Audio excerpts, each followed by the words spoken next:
Okay, remember that they're changing my voice.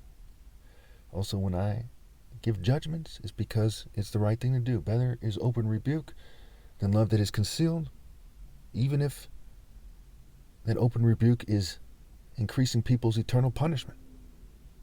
Because the love must first come from God and go to God. You must love God above all things. Love God with all your heart.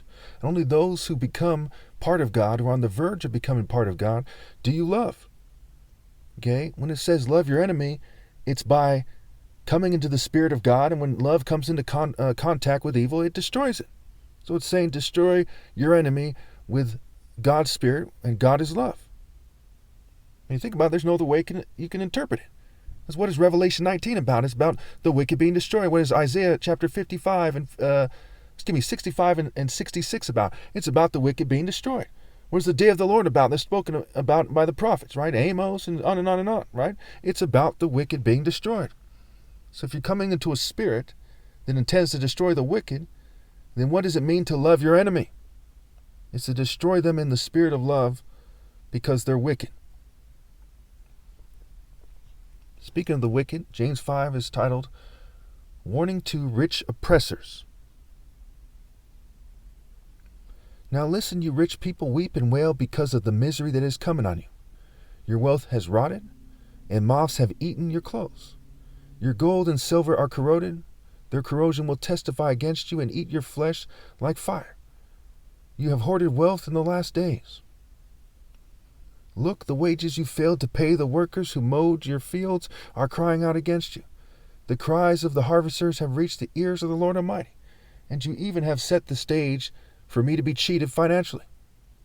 Okay? Not that I care about money, but it's part of your sin. And how you've treated me has testified against you. Telling attractive women to shun me, targeting me, lying about God while you're targeting me, on. And how you've treated me is outrageous. And it's testifying against you and your offspring, and your spirits, and your nations, etc. You have hoarded wealth in the last days when money just buys you a fair weather slut. It buys you stupid kind of LGBT-themed vehicles and stuff like that. I mean, what the hell? Even if you're a Republican, right? Look at the trucks these days. It looks like, a flaming homosexual design. Now, I'm not trying to bash the LGBT community, but let's face it. What is a gay parade? Is it for grown men? Is it for very serious, mature people? So what happens when you're supposed to be a grown man and people who take on an LGBT theme design various vehicles and clothes and so on and so forth? You get played out like a punk. You look like a clown. You're spending all this money on stupid stuff? What is the point of that? Now, again, no offense to the LGBT community. I hope you understand why I'm right instead of throwing a fit. I know some LGBT people who think that gay parades are stupid. Okay, and I shouldn't have to explain myself a whole lot about why I'm right to say this, so I'm going to leave it there. Okay, so where were we? The cries of the harvesters have reached the ears of the Lord Almighty. You lived on earth in luxury and self-indulgence. You fattened yourself in the day of slaughter. You have condemned and murdered the innocent one who was not opposing you. And here, after all these years, you've persecuted me still. The gospel, as they say, has been preached to the whole world. Not just in the Bible, which is heavily flawed in its presentation, but in the spirit of common sense and the spirit of information. Everyone should know the difference between right and wrong, to the bare minimum degree or better. Patience and suffering. Be patient then, brothers and sisters, until the Lord's coming. See how the farmer waits for the land to yield its valuable crops, patiently waiting for the autumn and spring rains. You too be patient and stand firm, because the Lord's coming is near. Don't grumble against one another, brothers and sisters, or you will be judged. The judge is standing at the door. Brothers and sisters, as an example of patience in the face of suffering, take the prophets who spoke in the name of the Lord. As you know, we count as blessed those who have persevered and have seen what the Lord finally brought about. The Lord is full of compassion and mercy. Now keep in mind, the reason why the Romans allowed this to be propounded, because the Romans worship the devil. So where it's confusing is something that the Romans wanted to see.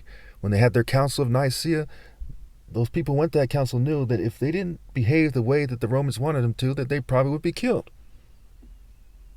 And that was part of the deal that they made in Rome when they decided to make Christianity the kind of official state religion. So the confusion there is there on purpose. There's a bunch of people ripping off the Christians at the time, the quote-unquote Christians at the time, and Paul is started his career working for them directly and persecuting Christians.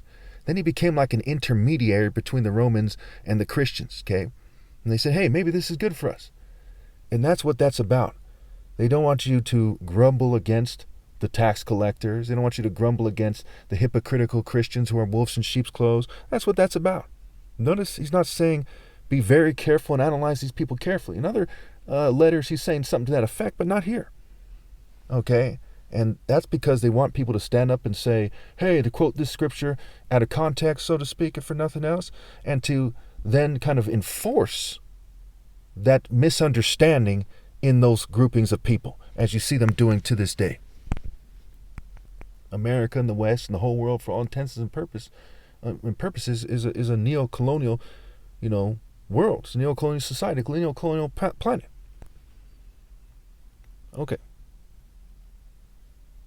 You have to be sober and be vigilant and analyze carefully and above all, obey God through me, come into the divine order. I've said before, the Bible without obeying God through me is useless. It's just offending God. The kindest acts of the wicked is cruel, and all who cheat me out of my right to lead are clearly wicked. If they had a counter-argument, they would have said it by now. You've seen people come to me and try to discuss it with me, and they have no counter-argument. They don't present a counter-argument. Okay? Nobody has. I've talked to, who are these guys? I feel like, okay, one of them was a Jehovah's Witness. One was a different denomination over there in Santa Cruz. One by where I lived, there was these guys. They were some kind of Protestants. Okay? I've talked to people on the internet. I've posted discussions in the comments. They never have a counter-argument. And once in a while, some of them concede my point. Or they come close to it. And they say, okay, I see what you're saying now. And they kind of leave it at that because they don't want to kind of blaspheme more than they had already, what have you. Basically. Okay. So where was I here? It says, above all, my brothers and sisters, do not swear by heaven or by earth or by anything else. All you need to say is a simple yes or no. Otherwise, you will be condemned. Okay, so this one is a bit complex, okay? So first of all, people when they're younger, they're taught to kind of swear to God. And you see it's become a common saying, like taking the Lord's name in vain.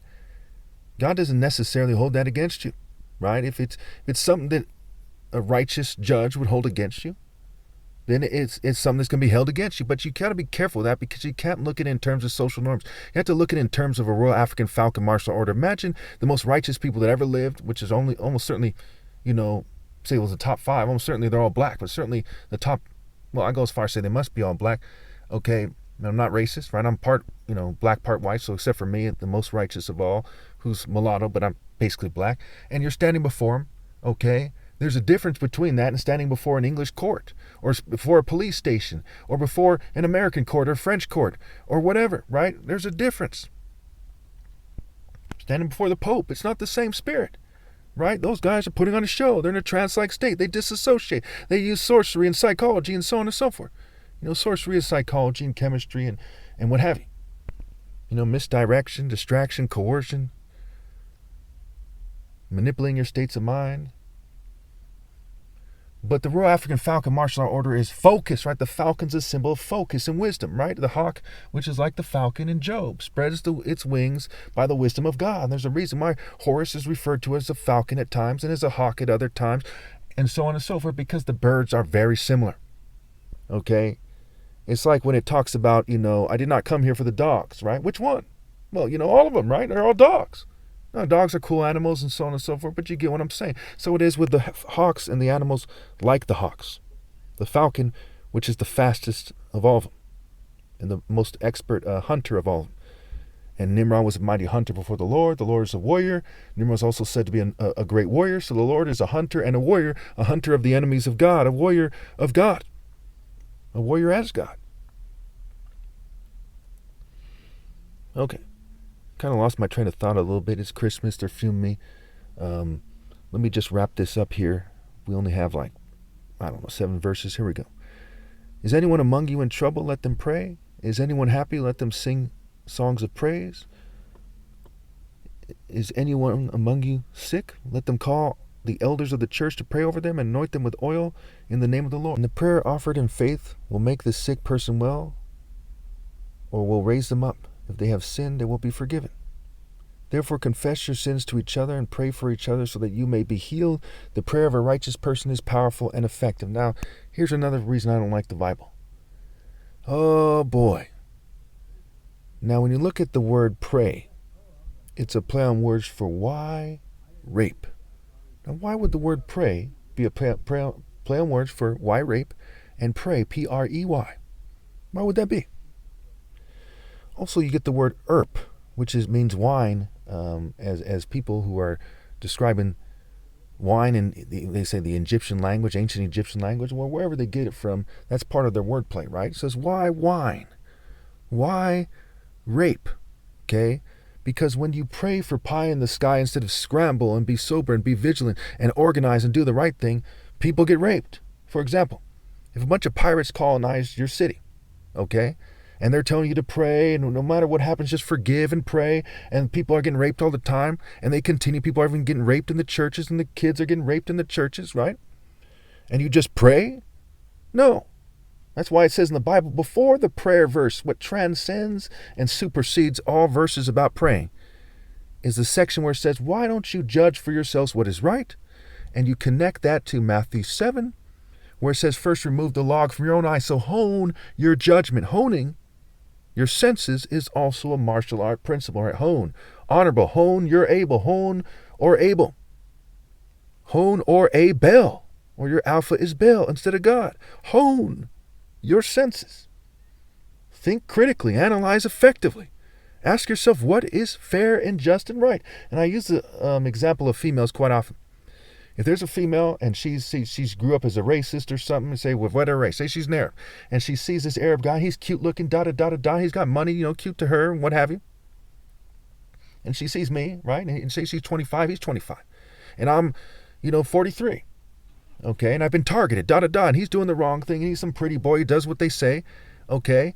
And you have to choose between one or the other. It's like Solomon and the two women, except for it's the woman and the two males. One the son of God, the other a little boy that never grew up. She's supposed to say to herself, hey, I'm going to choose him, the son of God. Right? You need Jesus.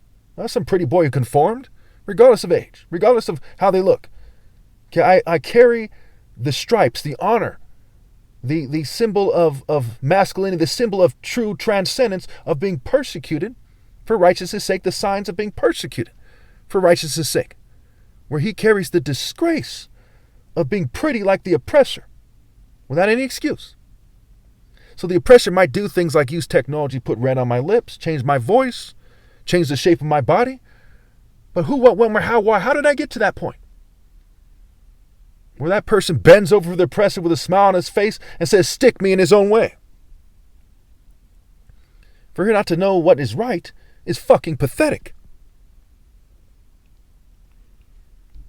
The prayer of a righteous person is powerful and effective. The decision, the judgment of a righteous person is powerful and effective. The plans. So what is a prayer in its true form? It's trying to understand what God wants from you and doing it. What is a prayer to the devil? It's just praying and forgiving like an idiot. Like a maniac who shoots arrows at random is one who prays while being in the wrong. One who prays for something they shouldn't have. One who prays to have an easier life instead of praying that no matter how hard their life is, that they can honor God. Their motives are wrong. Elijah was a human being even as we are. He prayed earnestly that it would not rain, and it did not rain on the land for 3.5 years, figurative. Again he prayed, and the heavens gave rain, and the earth produced its crops, figurative. My brothers and sisters, if one of you should wander from the truth and someone should bring that person back, remember this: whoever rescues a sinner from the error of their way will save them from death and cover over a multitude of sins. So again, when you look back at the earlier part where it says, don't judge them, how do you rescue them if you don't judge them? If you don't say, hey, you're doing something wrong. For example, if some female is sleeping around and I say, hey, you're not supposed to sleep around. She said, don't judge me.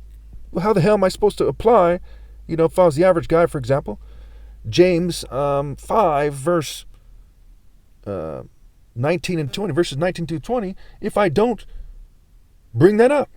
Say I beat around the bush and say, well, maybe you should write reading this and this. Why are you telling me to read these scriptures? You're judging me, right? You see what I'm saying? You are supposed to judge people. Be sober, be vigilant. Because the devil, prowls around looking for who he can destroy, what have you. Right? It's like 2 Peter 5:8 or 1 Peter 5:8. Okay? You aren't supposed to judge. You're supposed to look at it carefully. See that old guy in the church who knows these scriptures by heart because he hasn't been persecuted, he hasn't suffered cognitive damage because he doesn't know what it means to be a fucking man, has gone out like a bitch his whole life? Fuck him and his explanation. But this guy who stumbled on his words for manning up to the fullest, on his way out, doing God's work, he's the one I should listen to. If you don't make those judgments, you are a stupid, neo-colonial piece of shit.